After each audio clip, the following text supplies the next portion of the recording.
Shalom has a question. What prevents water washing through the soil in a sunken bed, the same way it would wash through a raised bed?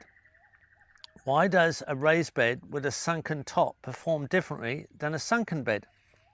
Okay, the first thing is a sunken bed below ground, not a raised bed like this. A sunken bed is down in the cooler temperatures of the soil. So as you go down into the soil, you get into cooler temperatures. So sunken beds are usually used where you've got very dry and hot environments where you have high evaporation.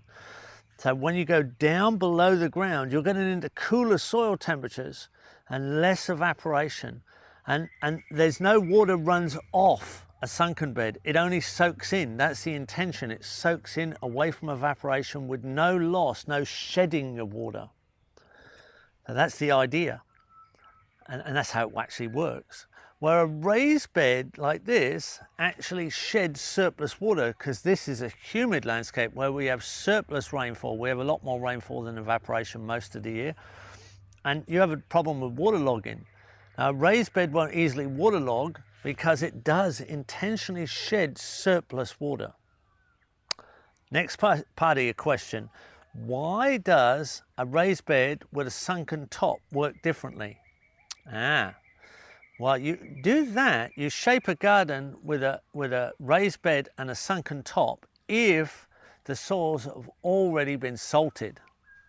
Now, if you do a sunken bed where you have salted soil, you're growing in the salted soil. So you've got a problem because you're starting to concentrate salts in that sunken hole.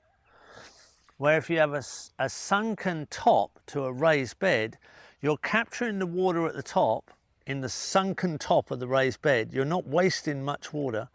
It then goes into the sunken bed, it's soaking in, and it's taking the salt with it as it falls through the raised bed, because in that case you've shaped it that way because you're already in salted landscape.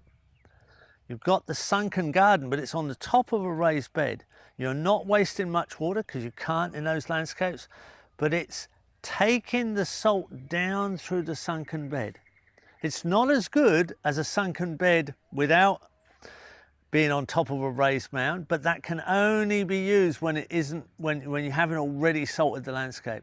So sunken top on a raised bed for salted soils, so you're washing the salt through, but you're retaining as much moisture as you can on top of that bed.